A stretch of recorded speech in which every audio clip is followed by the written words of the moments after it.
안녕하세요. 여러분의 삶을 더욱 풍요롭게 만들어 드릴 이야기. 오늘 시작합니다. 혹시 요즘 인공지능 AI랑 대화 나눠보신 적 있으신가요? 숙제를 도와달라고 하거나 이메일 초안을 써달라고 부탁하기도 하고 때로는 어려운 고민을 털어놓기도 하죠. 정말 똑똑하고 편리한 친구가 생긴 것 같아요. 그런데 문득 이런 생각이 들지 않으세요? 이렇게 AI가 우리 삶 깊숙이 들어와서 많은 것을 대신해주고 심지어는 판단까지 내려주는 시대에 과연 나라는 존재는 어떻게 중심을 잡고 살아가야 할까? 바로 이 지점에서 바른 가치관 시스템이라는 개념이 정말 중요해집니다. 가치관 시스템. 말이 좀 어렵게 들릴 수 있지만 쉽게 말해 무엇이 옳고 그른지, 무엇이 더 중요하고 덜 중요한지를 판단하는 나만의 기준이라고 생각하시면 돼요. 예전에는 부모님이나 선생님, 책을 통해 이런 기준들을 배우고 내면화했죠. 하지만 지금은 다릅니다. 우리는 수많은 정보와 알고리즘, 그리고 인공지능이 제시하는 선택지 속에서 살아가고 있어요. 마치 거대한 정보의 바다 한가운데 떠 있는 도치담배와 같죠.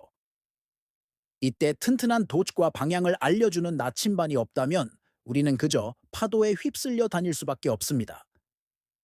여기서 나침반의 역할을 하는 것이 바로 바른 가치관 시스템입니다. 인공지능은 방대한 데이터를 기반으로 가장 효율적이고 합리적인 답을 찾아낼 수 있습니다. 하지만 AI에게는 마음이 없어요. 공감, 연민, 사랑, 희생과 같은 인간 고유의 가치를 온전히 이해하고 판단하기는 어렵습니다. 예를 들어 AI에게 어려운 상황에 처한 친구를 어떻게 도울지 물어본다고 상상해 보세요. AI는 아마 금전적인 지원 방법, 법적인 절차, 상담 기관 연결 같은 아주 실용적인 해결책들을 제시할 겁니다. 물론 큰 도움이 되겠죠. 하지만 따뜻하게 손을 잡아주고 함께 눈물을 흘리며 그저 곁을 지켜주는 것의 가치를 AI가 계산해낼 수 있을까요? 아마 어려울 겁니다. 이것이 바로 우리가 우리만의 가치관을 굳건히 세워야 하는 이유입니다. 기술이 제시하는 효율적인 답안을 넘어서 인간적인 가치를 더해 더 나은 결정을 내리기 위해서죠. 그렇다면 이 중요한 바른 가치관 시스템은 도대체 어떻게 만들 수 있을까요? 거창하게 생각할 필요 없습니다. 오늘 제가 우리 삶 속에서 바로 실천할 수 있는 몇 가지 방법을 알려드릴게요. 첫 번째 방법은 스스로에게 질문 던지기입니다. 너무 당연한 말 같지만 우리는 생각보다 자기 자신에게 질문하는 시간을 갖지 않아요. 하루를 마무리할 때 조용히 눈을 감고 스스로에게 물어보세요. 오늘 나는 어떤 선택을 했지? 그 선택을 한 이유는 뭐였을까? 나는 무엇을 할 때 가장 행복하고 무엇을 볼 때 가장 불편한 마음이 들까? 이런 질문들을 꾸준히 던지는 것만으로도 내가 중요하게 생각하는 가치들이 무엇인지 조금씩 선명해지기 시작합니다. 마치 안개 속에서 등대를 찾아가는 과정과 같아요. 처음에는 희미하지만 계속해서 빛을 향해 나아가다 보면 그 모습이 뚜렷해지는 것처럼요. 오늘부터 딱 9분만 나 자신과 대화하는 시간을 가져보세요. 두 번째 방법은 다양한 관점 경험하기입니다. 내 생각과 다른 사람들의 이야기를 의도적으로 찾아 들어보는 거예요. 나와 다른 정치적 견해를 가진 사람의 글을 읽어보고 내가 평소에 관심 없던 분야의 다큐멘터리를 보고 전혀 다른 문화권에서 온 사람과 대화를 나누어 보는 거죠. 물론 처음에는 불편할 수 있습니다. 내 생각이 공격받는 것 같고 혼란스러울 수도 있어요. 하지만 이 과정을 통해 내 생각의 틀이 얼마나 좁았는지 깨닫게 되고 세상을 더 넓고 깊게 이해할 수 있게 됩니다. 편협한 시각은 단단한 가치관을 만드는 데 가장 큰 적이에요. 다양한 관점을 존중하고 이해하려는 노력 속에서 나의 가치관은 더욱 유연하고 튼튼해질 수 있습니다. 세 번째 방법은 바로 고전 읽기입니다. 요즘처럼 빠르고 자극적인 콘텐츠가 넘쳐나는 시대에 웬 고전이냐고요? 하지만 수백 수천 년의 시간을 견뎌낸 고전 속에는 시대와 문화를 초월하는 인간 본질에 대한 깊은 통찰이 담겨 있습니다. 플라톤의 대화편을 읽으며 정의란 무엇인가를 고민해보고 논어를 읽으며 인간다움에 대해 생각해보는 거죠.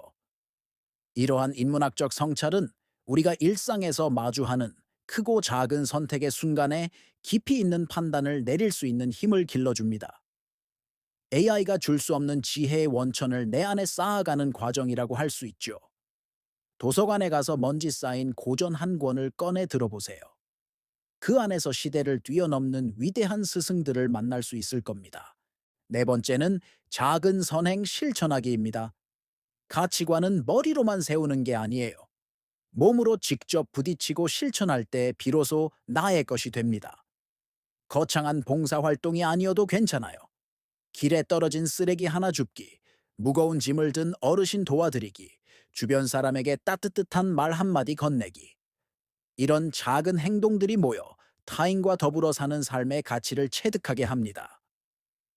행동은 생각을 구체화하고 구체화된 생각은 다시 더 큰 행동을 이끌어내는 선순환을 만들죠. 이런 작은 실천들이 쌓여 나의 가치관은 단단한 뿌리를 내리게 될 겁니다.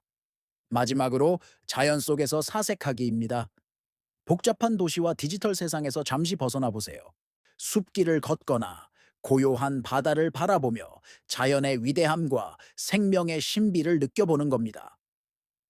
거대한 자연 앞에서 우리는 한없이 작은 존재임을 깨닫게 되고 동시에 이 모든 것과 연결된 소중한 존재라는 것도 느끼게 됩니다.